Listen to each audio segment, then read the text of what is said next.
شیر اور خرگوش۔ کسی جنگل میں ایک خونخوار شیر رہتا تھا۔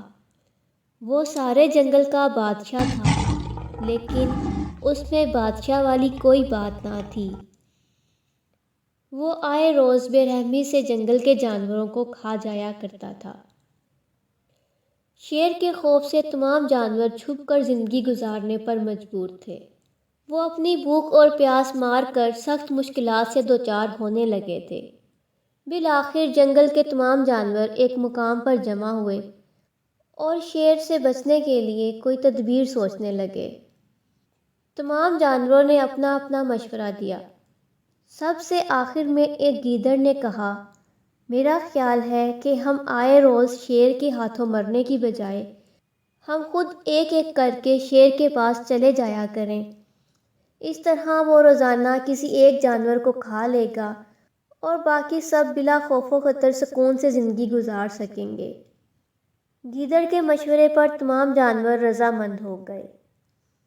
ایک بندر نے کہا، ٹھیک ہے، تمہاری بات بالکل درست ہے۔ موت کا خوف کرنے کی بجائے اپنی باری آنے تک ہم اطمینان اور سکون کی زندگی گزار سکیں گے۔ اس فیصلے پر متفق ہونے کے بعد تمام جانور شیر کے پاس گئے اور اسے اپنی بات بتائی۔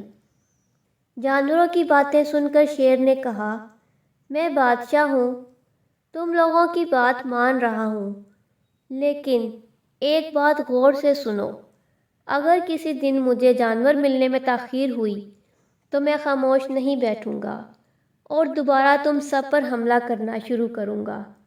شیر نے یہ سب بڑے غصے سے کہا۔ شیر کی باتیں سن کر تمام جانوروں نے سر ہلاتے ہوئے حامی بھری اور وہاں سے چلے گئے۔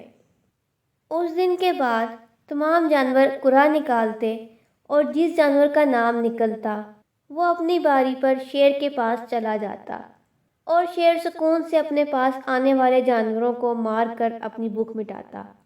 یہ معاملہ ایسے ہی چل رہا تھا اور ایک دن شیر کے پاس جانے کی باری ایک خرگوش کی آئی۔ وہ خرگوش بہت ہی ہوشیار تھا، اسے شیر کے پاس جانا منظور نہیں تھا۔ خرگوش نے اپنے ساتھی جانوروں کو بے رحمی سے مارنے والے شیر کو سبق سکھانے کی ٹھان لی اور ایک تدبیر سوچ کر گھر سے نکلا۔ خرگوش جان بوجھ کر وقت مقررہ سے تاخیر پر گھر سے نکلا اور ہامتا کامتا شیر کی غار میں جا پہنچا۔ تاخیر ہو جانے پر شیر پہلے ہی کافی غصے میں تھا۔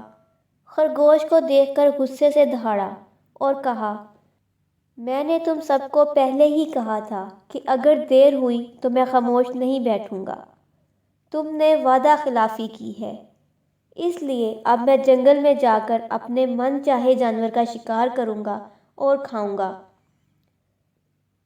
تب خرگوش نے ڈرتے ڈرتے کہا، معاف کر دیجیے بادشاہ سلامت، غلطی ہو گئی، لیکن اس میں میرا کوئی قصور نہیں۔ میں تو وقت مقررہ پر ہی نکلا تھا، لیکن راستے میں مجھے ایک اور شیر مل گیا۔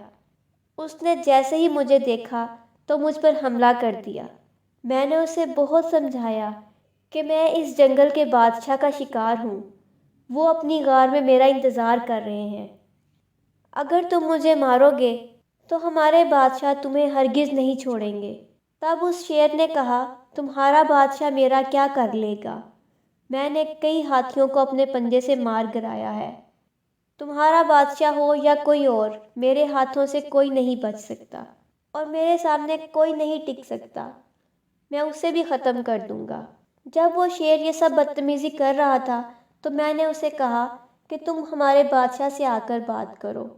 تب اس نے فخر سے کہا کہ میں کیوں آؤں؟ تمہارے بادشاہ میں دم ہے تو اسے یہاں لے کر آؤ۔ بادشاہ سلامت، اسی لیے مجھے یہاں آنے میں تاخیر ہو گئی۔ یہ سنتے ہی شیر غصے سے کہنے لگا، چلو ابھی چلتے ہیں، میں اسے ختم کر دوں گا۔ یہ سننے کے بعد خرگوش شیر کو جنگل کے درمیان موجود ایک کنویں کے پاس لے گیا۔ کنویں کے پاس پہنچ کر خرگوش جان بوجھ کر پیچھے ہٹ گیا اور ڈرتے ڈرتے کہنے لگا، بادشاہ سلامت، وہ شیر اسی کنویں کے اندر موجود ہے، مجھے ڈر لگتا ہے، آپ آگے چل کے اسے دیکھ لیں۔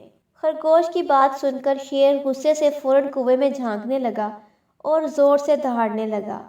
تب دوسری جانب سے اسے بھی دوسرا شیر دہاڑتا ہوا محسوس ہوا۔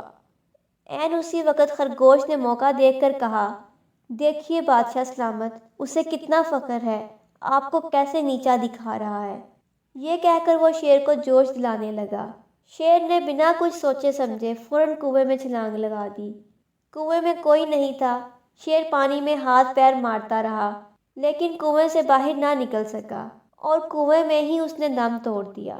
اس طرح خرگوش نے اپنی عقل مندی سے نہ صرف اپنی جان بچائی بلکہ باقی جانوروں کو بھی شیر کے خوف سے نجات دلا دی۔ نتیجہ: عقل کا استعمال کرتے ہوئے ہمیں اپنے آپ کو بچانا چاہیے۔ بازوؤں کے زور سے دماغ کی طاقت زیادہ ہوتی ہے۔